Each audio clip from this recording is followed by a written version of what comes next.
Some crimes are so heartbreaking or shocking that they change laws, change society, or even earn the label crime of the century. But the stories that made headlines in decades past aren't necessarily remembered today. I'm Amber Hunt, a journalist and author, and in each episode of this show, I'll examine a case that's maybe lesser known today, but was huge when it happened. This is Crimes of the Centuries.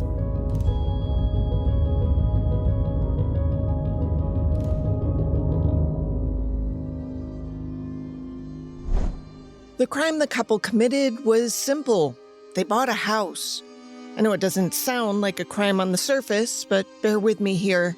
It made sense that they wanted a house. They had 6 kids, 5 of their own and a young relative whom they wanted to keep safe, and the neighborhood they were renting in wasn't that.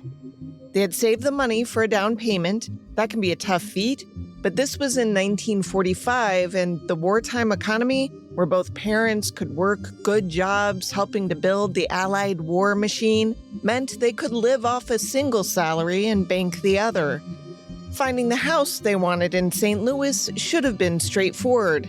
They had the money, they had steady employment, they were a respectable family.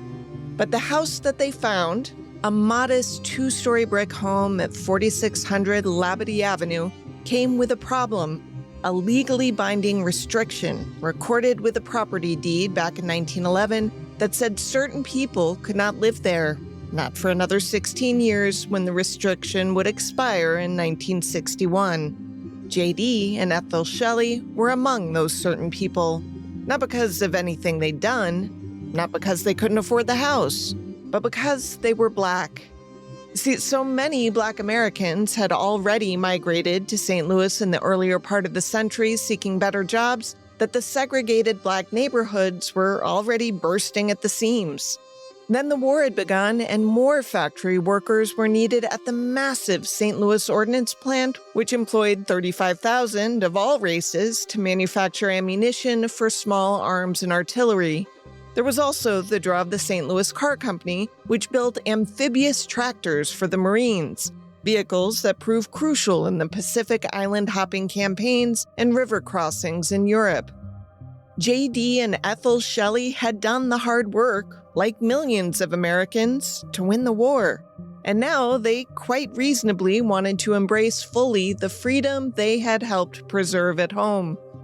The most desirable neighborhood for people of color in St. Louis was called the Ville.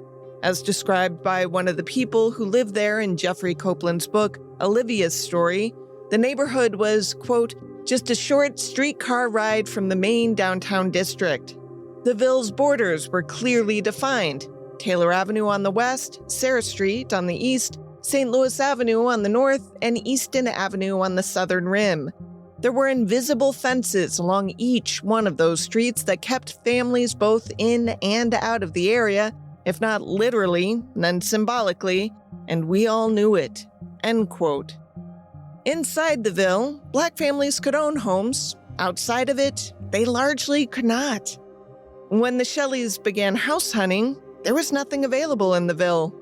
Attorney Brooke Gurley. J.D. Shelley, he was on a wait list. He couldn't get in. He couldn't get into one of the homes. Again, because of the restrictive covenants, he was limited. And that is when J.D. conspired to become a wanton criminal simply by signing his name. The legal battle that followed would make it all the way to the United States Supreme Court and result in one of the landmark civil rights case rulings of the 20th century. A crucial step on the road from Plessy v. Ferguson to Brown v. Board of Education. But that was all still to come. First, J.D. and Ethel just wanted to move their kids into a safer home.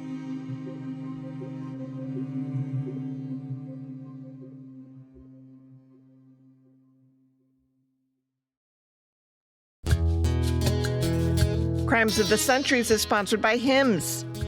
At some point, you stop blaming stress, sleep, or just getting older. If something's off in the bedroom, it's probably crossed your mind to actually do something about it. Yeah, and a lot of people just don't. Right. They put it off, even though ED is way more common than most guys think. And the reality now is getting help is a lot simpler than it used to be. That's where HIMS comes in. Exactly. HIMS connects you with licensed healthcare providers online so you can get access to legitimate ED treatment options without awkward appointments or standing in a pharmacy line. Instead, you just complete a simple online intake, a provider reviews your information, and if treatment is right for you, it ships directly to your door in discreet packaging. Yep, and that includes sildenafil, the generic for Viagra, which is available through HIMS at up to 95% less than the brand name version. And if that's not the right fit, there are other treatment options available too, so you can find what actually works for your body. To get simple online access to personalized, affordable care for ED, hair loss, weight loss, and more, visit hims.com/COTC. That's hims.com/COTC for your free online visit. hims.com/COTC. Prescription required. See website for details and important safety information. Sildenafil is the generic version of Viagra. Viagra is a registered trademark of Viatris Specialty LLC. HIMS is not affiliated with or endorsed by Viatris.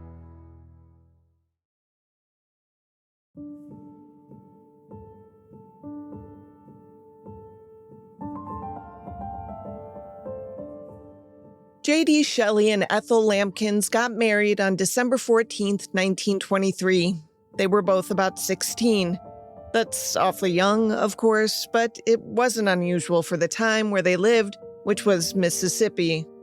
As far as history can tell, that was J.D.'s full and proper name, by the way, just the initials. I couldn't find his birth certificate, but every census document and city directory I could find never called him anything else. Now, J.D. was a hard worker, having done sawmill work and railroad construction when that paid well enough. J.D. and Ethel lived in Starkville, Mississippi, a mill town, which grew a bit with the 1878 founding there of Mississippi State University, a land-grant college. J.D. did a lot of construction work there. Ethel worked for a wealthy white family as in-home help until her own family began to grow and she wanted to spend more time with them. As a gesture of goodwill to her employers, she helped them find her replacement, a young teen named Opal Jean, though everyone called her Sister Hun. Not long after Sister Hun started, some of the homeowner's wife's jewelry went missing. The white family promptly accused the new girl of stealing it. She denied that, but was fired anyway. Walking home from church the next Sunday, the Shelleys saw the police come to Sister Hun's house and take her away. J.D. couldn't believe that her father had let them do that without creating a fuss. He figured the least he should have done was go with her. And if he had, maybe what happened to her next would have been avoided. As J.D. would later explain to Peter Irons for his book, The Courage of Their Convictions, quote, "So they take Sister Hun up there to the lady's house and they beat her. They beat that child with a hose and throwed her in a ditch. And my kids come from church and they saw her and they came running to the house and say, 'Dad, they done beat Sister Hun and she can't walk.'" End quote. A week later, the supposedly stolen jewelry was discovered, carefully tucked away on the white woman's bedstand. It had always been there. Later stories would claim that J.D. moved from Mississippi to Missouri because he was running from a lynch mob, but that's not the case. He left Mississippi because he had seen his children weren't safe there, not even in the town where he had grown up. He moved to Missouri ahead of the rest of the family. He found work making $17 a week in St. Louis. His rent was $12 a month, and stayed alone for a year before he felt he could bring his family west. Priscilla Dowden White, associate professor of history at the University of Missouri St. Louis, explained to St. Louis Public TV's Carol Daniel what the city looked like to those who migrated there. It was the cultural scene here, too, that was attracting African American migrants as well. And when I say culture, I'm not just talking about the arts, although that was a part of it, the music, but it was the social life where African Americans are able to socialize and move about more freely than they have been in the South and even in some other urban areas. From his own limited remarks, we know JD found the city inexpensive, if still mostly off limits to anyone not white. Among the places he lamented his family and neighbors weren't welcomed were both the famed Fox Theater and Sportsman's Park, where the St. Louis Cardinals played. But the Shelleys were determined to stay. They found a house to rent on North 9th Street in a part of the Ville that the family found crowded, noisy, and scary at night because of the presence of nearby clubs and bars. It wasn't an ideal situation. It irritated JD that he couldn't get his landlord to fix even the smallest things. Once, when he fixed the pipes in his kitchen, his landlord found out what he had done and upped the rent because of the renovation. The Shelleys felt stuck, and really, they were, because they couldn't move just anywhere in the city, not even if they had the money to do so. That's because white property owners across St. Louis had been attaching racially restrictive covenants to their property deeds, prohibiting the sale of homes to Black families. These covenants had been around for years, some possibly as early as the 1850s. They had always stood up against legal challenges. In 1916, St. Louis voters tried to go even further, passing a segregation ordinance that would have used the force of the law to mandate where Black residents could live. Legislators had done similar things in other cities, but St. Louis voters were the first to approve such a measure by popular vote. That ordinance was struck down by the courts in 1917. The court said the government couldn't mandate racial segregation in housing. So the real estate industry doubled down on private restrictive covenants instead, agreements they believed would be immune from constitutional challenge since they were contracts between private parties, not government mandates. Then, in the mid-1920s, the very white St. Louis Real Estate Exchange started systematizing the whole thing, essentially deciding who could live where. The area had just witnessed the 1917 riots in East St. Louis, where white industrial workers murdered Black workers for allegedly taking their jobs. The exchange thought they might placate white workers by making it official policy. They would not sell or rent homes to Black families outside the Ville. From that point on, the exchange made sure that whenever they sold a house, they attached a Caucasian-only restrictive covenant to the property deed. The wording varied, with some covenants specifying that new owners could not have more than 1/32 of the blood in their veins belonging to another racial group. The covenants tried to cover all possible ways around the restrictions, though they didn't wish to prohibit white owners from having Black service workers live there in lesser accommodations. Here's how a typical covenant read, quote, "Be it known, no part of said premises shall in any matter be owned or used or occupied directly or indirectly by anyone Black, provided that this restriction shall not prevent the occupation during the period of their employment as janitors or chauffeurs of quarters in the basement or in a barn, or a garage in the rear or other servants' quarters by said employee when in the service of the rightful owner or occupant of said premises," end quote. By the time the University of Iowa studied St. Louis's home records in 2018, looking at the period between 1850 and 1950, they found nearly 800 unique, racially restrictive covenants that were tied to 30,000 pieces of property in the city. According to Dowden White, from 1910 to 1948, for example, in St. Louis, there were close to 350 individual covenant agreements that are established. And so that helps us to understand how segregation is structurally is entrenched. There were neighborhoods just across the street from the Ville where Black residents occasionally could rent homes, thus living side by side with whites. This was frowned upon by the exchange, but not forbidden, likely because somewhere in the recent past, white property owners had already attached covenants to those parcels, prohibiting permanent sale to Black families, even if rental was technically possible. The proliferation of racial covenants everywhere coincided with the rise of the real estate industry in the United States. Developers were busy building subdivisions and shopping centers, using these covenants as a way to ensure the distance between white and African American populations. And while the little real estate that St. Louis had yielded to its Black residents was close to the city center, it wasn't growing fast enough to keep pace with the growing population. Housing grew tighter by the day. Friction between homeowners more and more dicey. Gwen Moore, exhibit curator at the Missouri History Museum, explains. They often talked about Blacks moving into white neighborhoods as an invasion. There was always this fear of Blacks living in close proximity to whites. Still, it raised the question, where were all these new people supposed to live? The number of African Americans who flooded into St. Louis during World War II was so significant that it became known as the Second Great Migration. Nationwide, 1.5 million Black Southerners moved north and west during the early to mid-1940s. The Black population in St. Louis increased by 41%.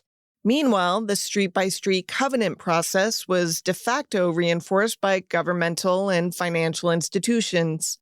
Here's the host of City Rising, a production of PBS SoCal, explaining how that worked. Look at the Homeowners Loan Corporation maps, the redlining maps. The federal government basically would divide up cities and communities into various different strata, like cuts of beef.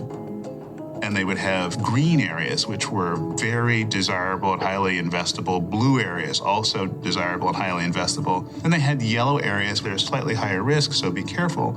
And then they had red zones. In those red areas, they basically wouldn't back mortgages or insurance policies. You probably know this as redlining, and it, in so many ways, has led us to where we are even today. Gilda Haas, an activist who has taught community economic development courses at UCLA for 3 decades, explains the ramifications. This is something that happened all over our country.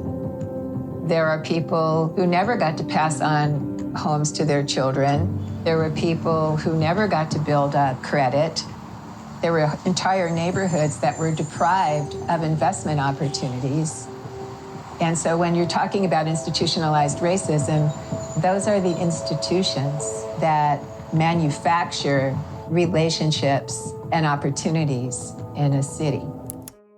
JD probably didn't know all that. He just wanted a house in a nice neighborhood that was big enough for his family. Then, one day near the end of the war, one of his sons told him about how he had had to rescue one of his sisters. She'd been walking home from school and had come close to being roughed up.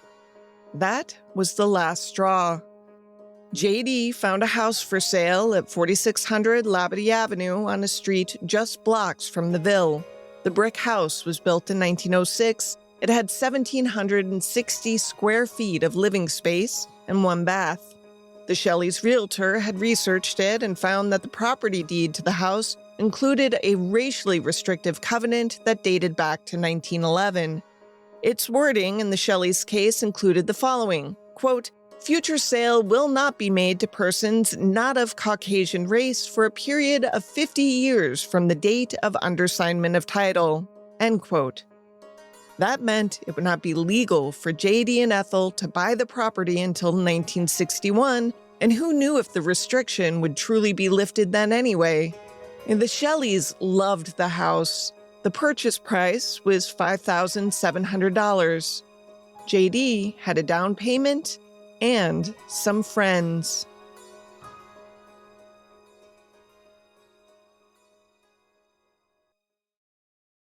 Before I tell you about the conspiracy, which has been well documented by various legal, historical, and journalistic sources, I need to be transparent about one nagging question that didn't clear itself up even with a good bit of research. And that is, what did JD know and when did he know it? That is, was he an innocent bystander used by more schooled and ambitious others? Or did he know from the beginning that buying this house would cause a ruckus? That it was, in fact, meant to? Now, you'll note I didn't include Ethel here because all sources tend to agree that Ethel was completely unaware of any attempt to subvert the law. If JD did know in advance, he might have left her in the dark because he knew she was just too honest. I know that because her later testimony in the case makes that aspect of her personality abundantly clear. In the retelling of the story to Irons, the chronicler of his story, JD seems willing to simplify the how of what happened. He says he bought the house first, unaware that there was anything amiss, and was shocked by what happened after. I suspect that's nice fiction. It's kind of how, like, most of us grew up believing Rosa Parks was just too tired on that early December day in 1955 to go to the back of the bus, thus inadvertently sparking the 381-day Montgomery bus boycott and all that came after that. Spoiler alert, Miss Parks' C choice that day was a premeditated act of civil disobedience planned by mostly Black women civil rights activists aimed at ending segregation not just on the Montgomery bus lines, but in all its forms. Rosa was no pawn. But some do believe that JD stumbled blindly into his courageous stand against the racial covenants of St. Louis. It's hard to know for certain, as he tends to skirt the details in the one account we have from his point of view, but I mean, he would have had to have known, right? It would have been immoral for him to have been left in the dark, and the people surrounding him who would have had to have done that were not immoral in any sense. But I'm getting ahead of myself. All of this is to say that for the sake of clarity in telling this story, I'm going to take JD's word for it as I unfold things, but I've made my reservations known. So here we go. The Reverend Robert Bishop, Ethel Shelley's pastor at the Church of God in Christ, was the first to gather the group of conspirators together. To supplement his meager pastoral salary, Reverend Bishop dabbled in real estate. Ethel had told him of the family's desire to buy a bigger, safer home. He had gotten in touch with James Bush, a highly respected Black realtor who owned several apartment buildings and often helped arrange loans for those wanting to purchase within the Ville. In turn, the two men found Josephine Fitzgerald, a 40-something-year-old white woman who was more than happy to act as a straw buyer for the property. That is, she would buy the home on Labadee and then transfer the title to the Shelleys. Because there were a few Black families who rented in the area, it was hoped that no one would question the ownership of the home. Now, to be clear, it was the transfer to the Shelleys that would be illegal. That would have to be as carefully orchestrated as a jewel heist. The Reverend and the realtor also needed someone to lose the covenant in a surreptitious rewriting of the deed. For that, they roped in Olivia Merriweather Perkins, a Black science teacher at the nearby well-regarded and segregated Sumner High School. Years later, Olivia would share all of these details with Arthur Copeland. The assembled bunch worked out the details and assured JD that whatever costs he incurred should the truth be found out would be handled by Bush, by the Black attorneys in town, and, failing that, by Bishop's church. On the day of the transfer of sale to JD, he was not to be present at the full-service bank they had chosen. Miss Fitzgerald was a notary who would certify that, though he had unfortunately taken ill, he had signed the papers in front of her and she had notarized them per legal requirement. Miss Fitzgerald bought the property and held it for a few days. Then, one late Friday afternoon in August of 1945, she walked into the bank and engaged the youngest and most inexperienced clerk there. She wore a low-cut dress to make sure he was distracted from the work at hand. Miss Perkins was already at the bank, having made an appointment with the bank manager, someone she knew as they shared an interest in photography. As a goodwill gesture in the Black community he served, he had even helped her set up a photo club at Sumner. Miss Perkins was there to distract him. As it was almost quitting time, she was in his office, already having him look over some photos she had taken at a recent flower show held at Forest Park.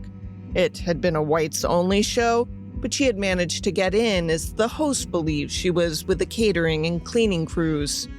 Anyway, the plan worked reasonably well, with a few minor adjustments to the script. In Olivia's story, author Copeland wrote that because of the timely and unexpected entrance of white Major League Baseball player Vern Stevens, he played for the other Major League team in town, the St. Louis Browns, bank personnel rushed through whatever they were doing so they could get an autograph. This wasn't a coincidence. It had apparently been a last-minute addition to the plan made by the good reverend, who happened to know Stevens, who knew nothing about the larger scheme but agreed to show up at the bank when the minister asked. Suffice to say, the transfer papers got signed by the bank manager, who was barely paying attention to what he was signing. Then Miss Perkins and Miss Fitzgerald walked out of the bank and waited for the next shoe to drop. The Shelleys' move from 9th Street to Labadie Avenue was to be handled by a white moving crew to keep interest down. Now that night, when J.D. got off the bus just 2 blocks from his new home, 2 police officers followed him there and made sure he had a key to the house before they let him be. A few days later, around 7 p.m., J.D. said a man came to the door to serve him a summons to appear in court. When the man refused to tell him what the matter concerned, J.D. refused to take the papers.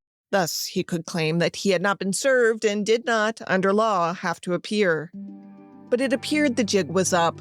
The Reverend Bishop contacted George Vaughn, a local influential Black attorney who was a founding member of the Mound City Bar Association, a group that assisted Black lawyers, and a longtime committee member of the local NAACP. He also was the son of people who'd been enslaved. Incidentally, earlier that year, the NAACP's network of Black attorneys had convened a series of conferences to discuss the covenant issue and had worked on a strategy to defeat them.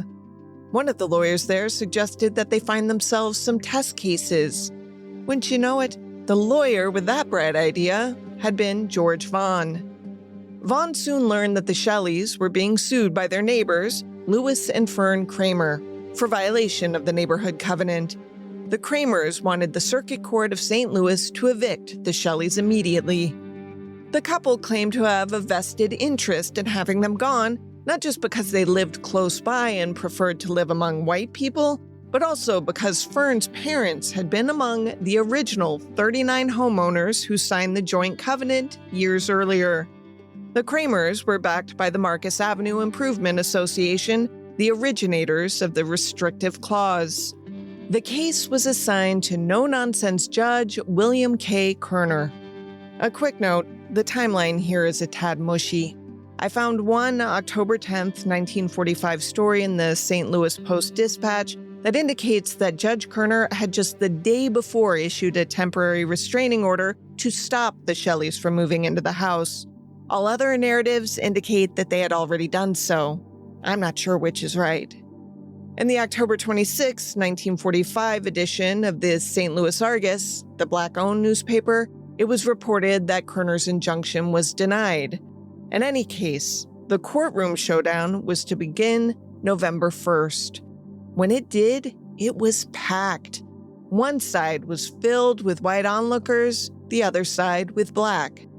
Gerald Seegers, speaking for the Kraemers, began by saying that covenants were nothing new in St. Louis, and his clients, quote, are owed a protection of their rights in this great city of St. Louis. Nothing more, end quote. George Vaughn, speaking for the Shelleys, invoked both the 13th and 14th Amendments to the Constitution. The 13th, of course, abolished slavery. The 14th guarantees equal protection under the law. Seegers objected, and the objection was sustained.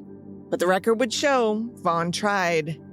Seegers later countered the equal protection argument by saying that the state could and should enforce the same racial restrictions when and if there were a no whites clause in Black neighborhoods. That was a mighty big if. You could park a semi under that if. Vaughn ignored that. He took pains to argue that the covenants violated the Federal Civil Rights Act of 1866, the Reconstruction-era attempt to extend to newly emancipated Black people the same right to buy and sell property as enjoyed by their white brethren. The Homeowners Association representative took exception to that, testifying, quote, "We're not trying to deny anyone their liberties. We just prefer to live separately, which is our right under the law, end quote. Seegers came off angry that he was having to debate this at all. Vaughn was measured and careful. He established that not everyone in the original neighborhood had signed the covenant. He established that the Shelleys had a right to the American dream. He also made sure that the court understood that this transaction had happened between a willing buyer and a willing seller. Then Miss Kraemer took the stand. As expected, she reasserted her right to not have anyone black live next to her. Vaughn was ready. He responded, quote, "You're right. Let me get this straight. You said that it is your right, under the law, to decide all by yourself where the Shelleys can live? Is that correct?" End quote. He went on to establish that black families, he named them one by one, had previously owned property on her street. One was a Mrs. Grace Boxley, who had been willed the property by the people she worked for in 1882, and that her family had lived there ever since, and that property values hadn't dropped per her attorney's argument. And Vaughn continued that Mrs. Kraemer knew deep inside that what she was arguing was wrong. When Mrs. Fitzgerald was called to testify, she explained that she had never been asked to sign any covenant when she bought the property. She was asked about any restrictions she was aware of. She answered that she knew she couldn't keep livestock there. Seegers responded by calling Miss Fitzgerald a straw buyer. She seemed not to agree. When Ethel Shelley was called to the stand, she would not swear to tell the truth, which caused a bit of an uproar. Asked why by the judge, she said her religious beliefs made it a sin to swear. He asked if she could instead promise to do so. She was okay with that. When Vaughn stood up to question her, he asked why she wanted to live with white people. She said she didn't. More gasping. Vaughn urged her to continue. She said, quote, "In the eyes of the Lord, we're all his children, all of us. I think it's wrong to judge a person by their color. I was brought up to believe it's what's in here, in the heart, that matters most of all. So when I say I don't want to live with white people, I mean I don't care what color they are. And I pray that someday, at least for the sake of my people, others will not notice the color of my skin first when they meet me." End quote. Seegers, on cross-examination, asked if she had knowingly flouted the covenant attached to the property on Labadee. She responded that she had not. When they had first seen the house, she said she had also seen black and white children playing together in the street. Quote, "I was thinking that children are pretty smart, that most don't yet see colors. Who makes them see colors, Mr. Seegers? Can you answer that for me? Who makes them see colors?"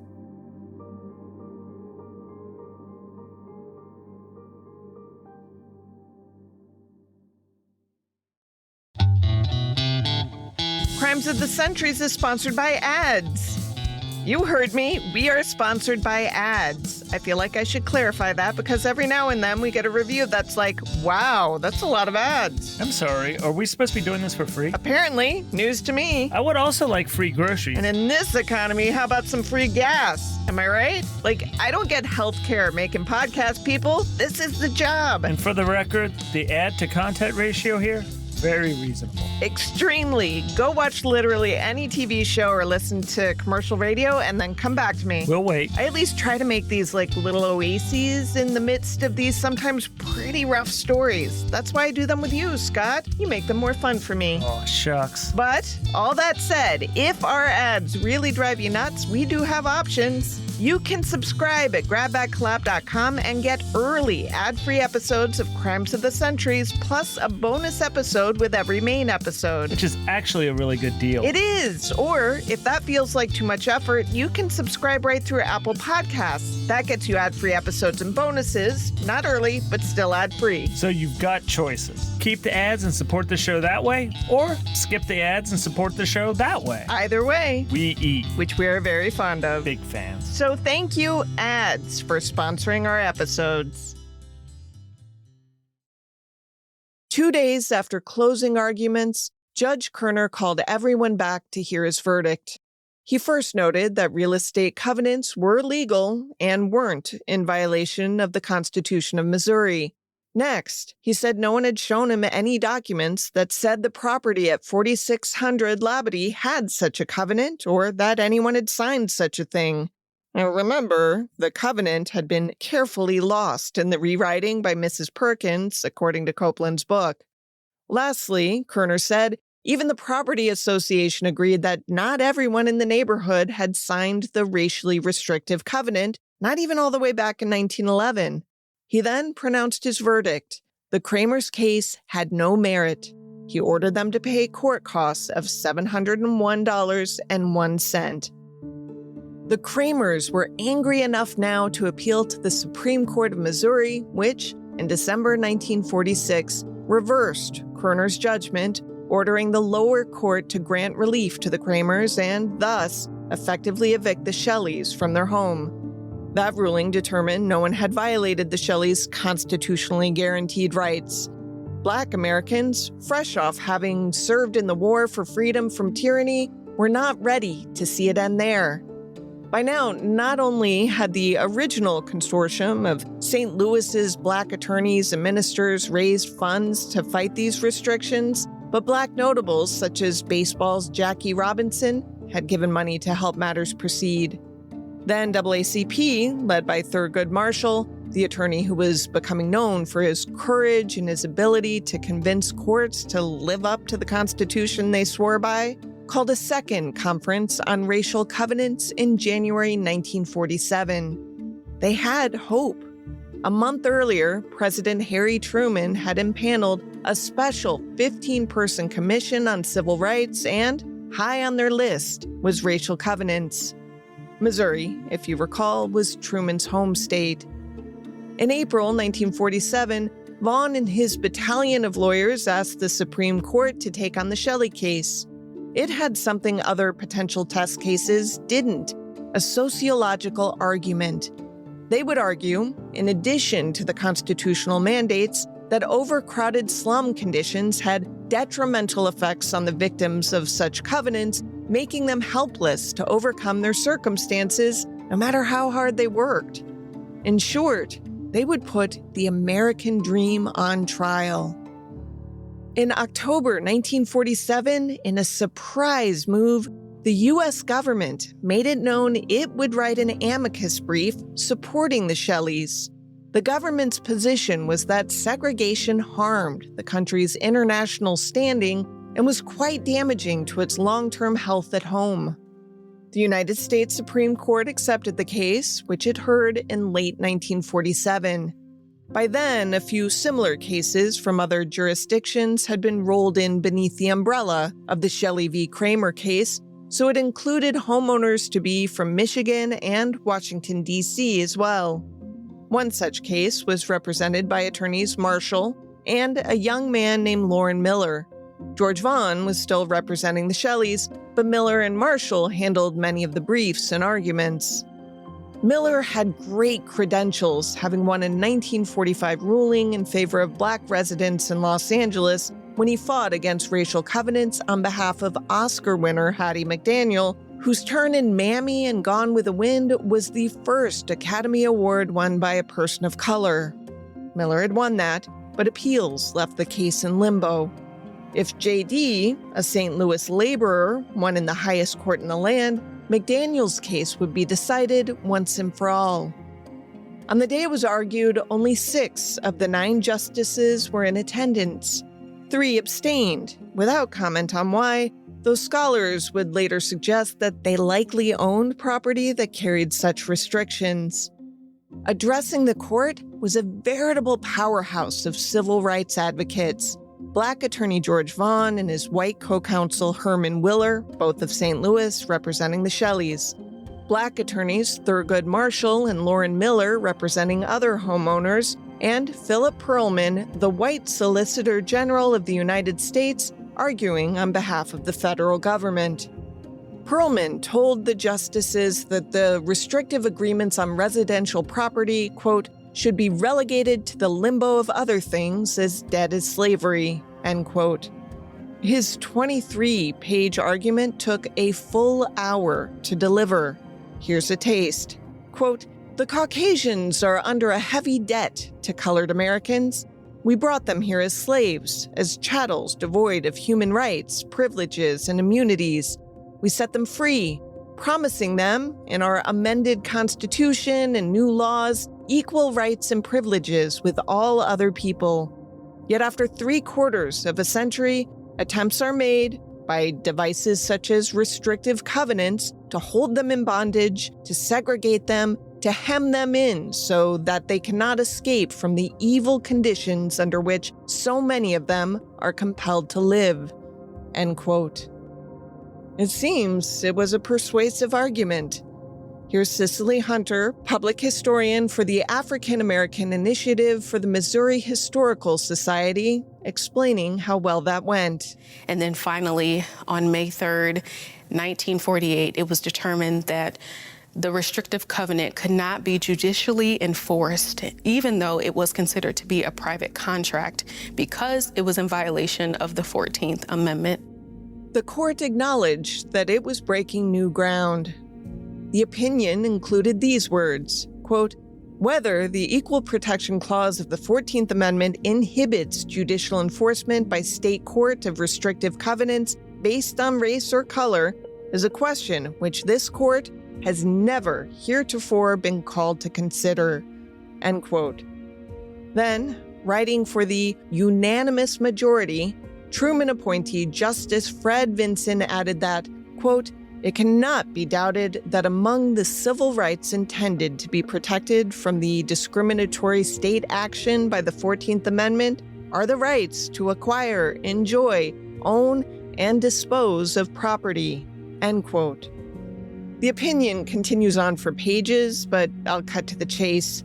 While the covenants, in and of themselves, weren't illegal, judicial or state enforcement of such contracts was. On Friday, May 7, 1948, the St. Louis Argus ran a bold, over-the-fold headline, "Restrictive Covenants Unenforceable." Even bolder was the story's subhead, "Democracy Strengthened by Supreme Court's Decision." Not everyone was happy, as I'm sure you assumed. Here's a graph from a story that ran in the Baltimore newspaper called Afro-American. Quote, "Colored owners and prospective property owners are still rejoicing over the decision, while many whites are expressing bitter resentment." End quote. One of the whites who lost their case was already planning to move out of their home. But hey, Eleanor Roosevelt applauded the ruling. In a piece she wrote for Scripps Howard Papers, she called the covenants fundamentally unchristian and praised the court's decision as momentous and, quote, "a big step forward in assuring democratic rights in this country," end quote. The NAACP knew they had won a substantial victory. They also knew that change was slow and plodding. On the floor of the U.S. House of Representatives, John Rankin of Mississippi said there must have been a celebration in Moscow when the decision was handed down, because, it was a commie move. The Shelleys couldn't sleep that night. It wasn't just their nerves. They kept being interrupted by phone calls from all over the nation, even the world, congratulating them and, in the case of media phone calls, asking for comment. They remained the couple who had married young and tried to do the best by their children. JD said only, quote, "It was a good thing we done this case," end quote. Ethel was Ethel. She was quoted as saying, "My little soul is overjoyed. Wait till I get by myself. I'll tell the Lord of my thankfulness."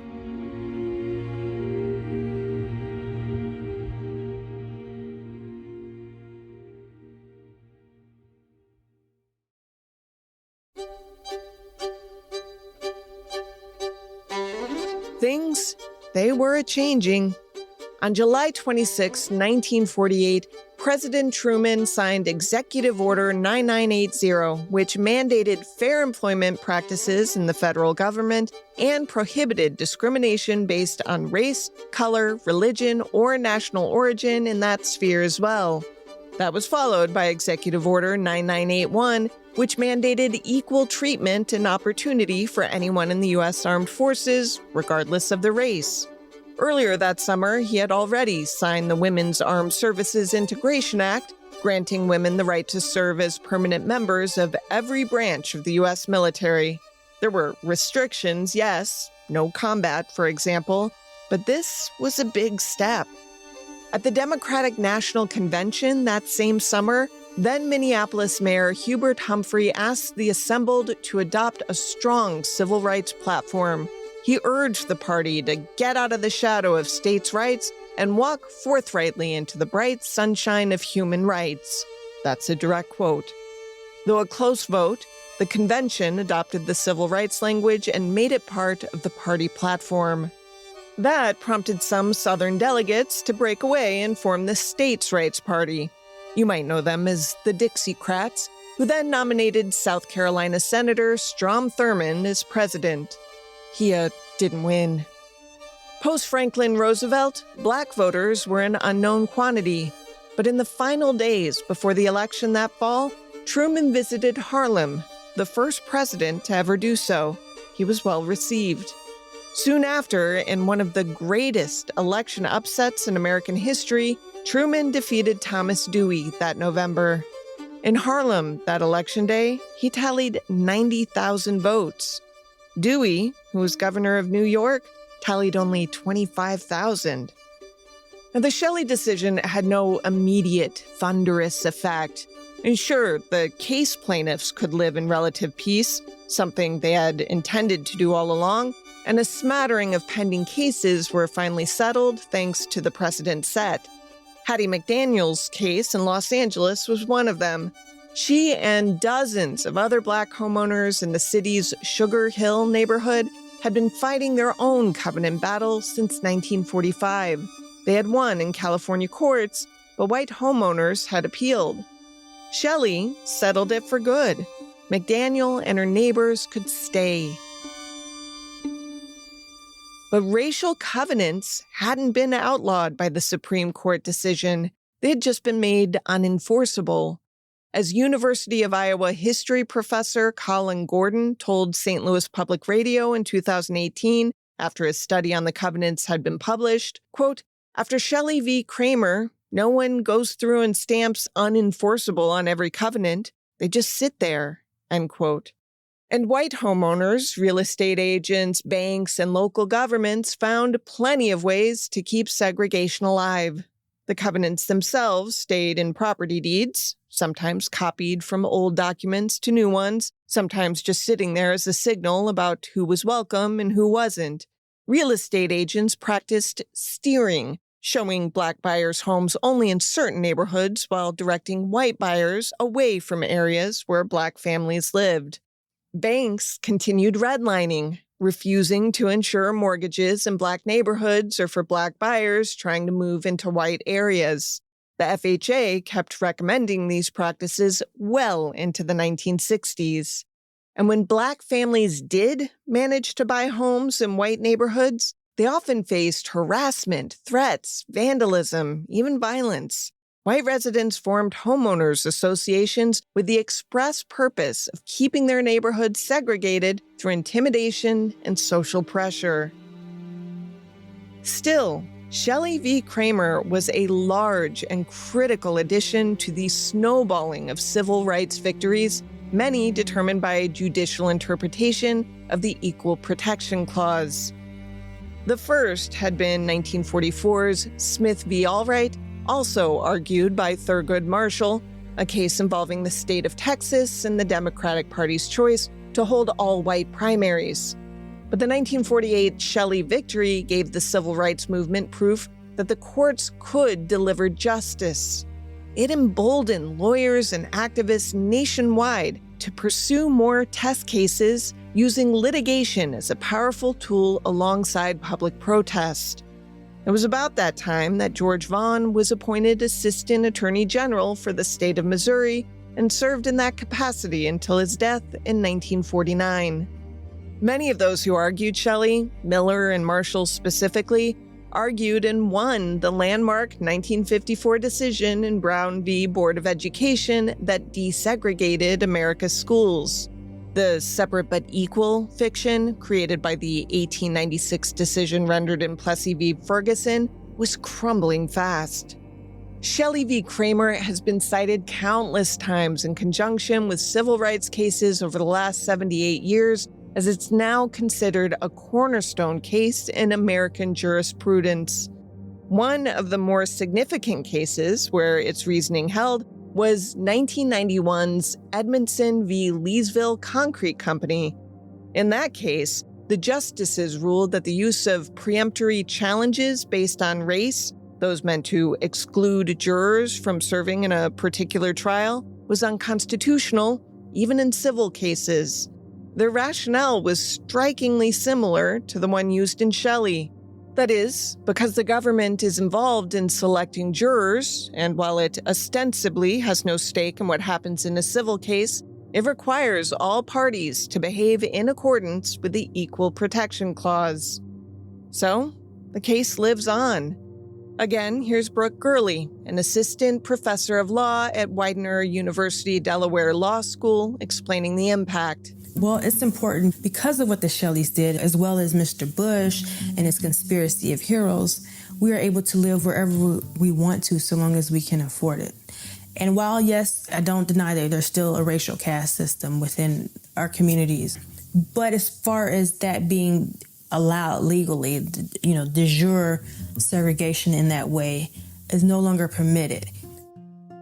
Thurgood Marshall was appointed to the Supreme Court in 1967 by President Lyndon Johnson, becoming the first Black justice in the nation's history.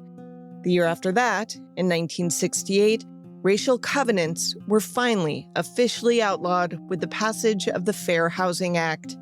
By that time, the Shelleys had moved from 4600 Labadie, where they had lived for a decade.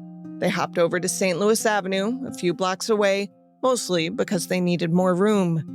JD rented the house for 2 years and then sold it for $9,500. In late 1990, the house was designated a National Historic Landmark, recognizing its unassuming role in American history. Ethel died before JD in 1984. They had been together 60 years. When JD died in 1997, he left behind 24 grandchildren, 66 great-grandchildren, and 32 great-great-grandchildren. He was 91.